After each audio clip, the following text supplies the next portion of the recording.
Kila siku, hebu sema kila siku. Nasema kila siku. Nasema kila siku. Sema kila siku. Neema njema. Sema kila siku. Unauawa mara 17. Nitenda maiki nyingine. Unauawa mara 17 kila siku. Sema kila siku. Unapouawa kila siku, unawekwa chini ya mamlaka ya giza kisheria. Manake kuuawa ni kutolewa kama sadaka asiyestahili kuishi. Mizimu ya kwenu haikubaliani na wokovu uliye nayo, maana umeasi kambi. Ndio maana hakuna sehemu Shetani anachukia kabisa, au mizimu inachukia kama sehemu ya damu ya Yesu. Fundisha masomo mengine, lakini sio sehemu ya damu ya Yesu. Anajua kabisa hapa, mtu akijua usahihi wa damu ya Yesu kisheria hawezi kufurukuta tena. Sababu huyu mtu kisheria anahama kwa Mungu kisheria na anakuwa Mungu kisheria. Ndio maana mizimu wako tayari kumletea mtu shida yote asije kwenye sehemu ya damu ya Yesu. Ya usahihi. Haya ingekuta nawaambia watu watadesha mandege, watakwenda Ulaya, wataenda China, watafanya biashara kubwa, watajaa. Hiyo ni masuala ya mwili. Hiyo na shida nayo. Asa katika ulimwengu anafanya hivi, sema katika ulimwengu wa roho. Unanisikia vizuri? Sema katika ulimwengu wa roho, nguvu ya mauti huwa inaoperate katika maeneo matatu. Eneo la kwanza ni kwenye nafsi ya mtu. Eneo la pili kwenye fikra. Eneo la tatu kwenye nia. Haya maeneo matatu mauti inafanya kazi. Paulo akasema kwamba mimi katika mwili sawa naitumikia sheria ya dhambi, lakini katika roho naitumikia sheria ya Mungu. Asa katika ulimwengu wa roho, Ibilisi anafanya mateka nafsi na fikra na nia. Mauti kiingia huko katika ulimwengu wa roho, unakuwa chini ya mamlaka ya mauti. Ile mauti sasa inakuwa inatenda kazi kihalali kwako, hata kama hutaki. Maana kuna nguvu ambayo imeruhusiwa ifanye kazi ndani yako. Sema Mungu nisaidie. Asa vita vya kanisa, fanya hivi, sema vita vya kanisa. Ujui Yesu alifanya nini pale msalabani? Asa hawezi kuharibiwa mwenye mamlaka mauti mpaka umeamua haribiwe. Sababu damu ya Yesu inapenya kupitia damu ya Yesu iliyonakishiwa kwa mamlaka ya kiungu. Bwana asifiwe. Haleluya. Haleluya. Wakapa na mali ya Bwana ndani yao. Sema Yesu nisaidie. Sema nisaidie. Sasa wengi sana tumeokoka lakini hatujui siri ya damu. Yes. Ibilisi hangaiki na mtu, anahangaika na sheria. Sheria ndio inampa ruhusa ya kukaa kwa kuna kutoka.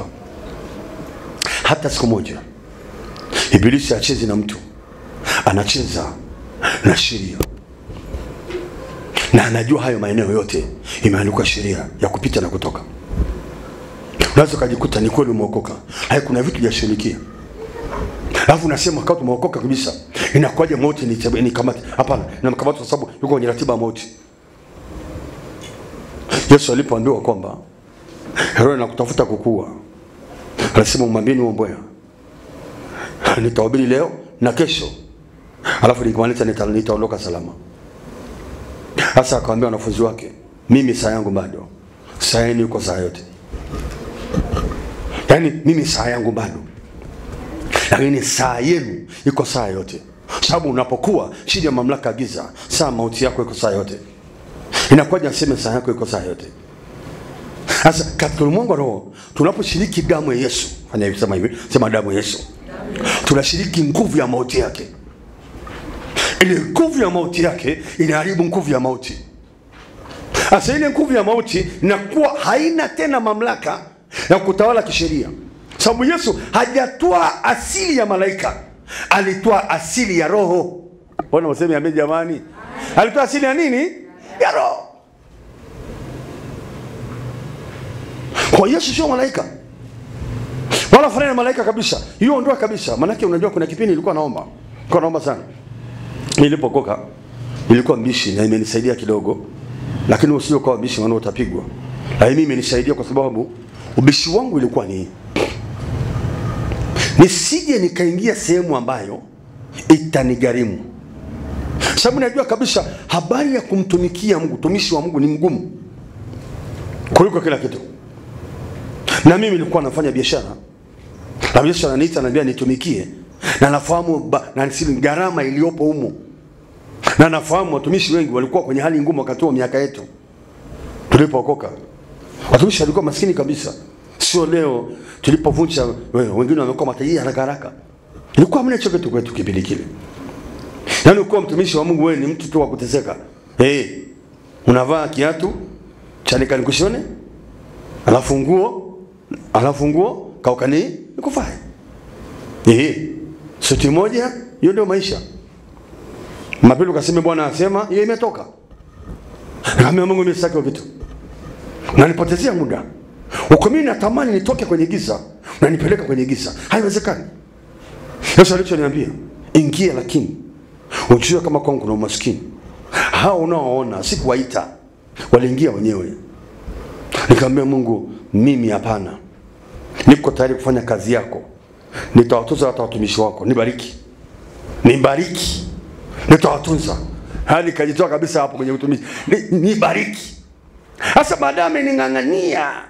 Baadaye akaniambia kuna sheria iliyoko ndani yako ambayo ina uhakika wa kuingia kwa kuna kutoka. Sasa akaniambia hivi. Sasa nikamwambia kama wewe ni Yesu, nataka nikuone.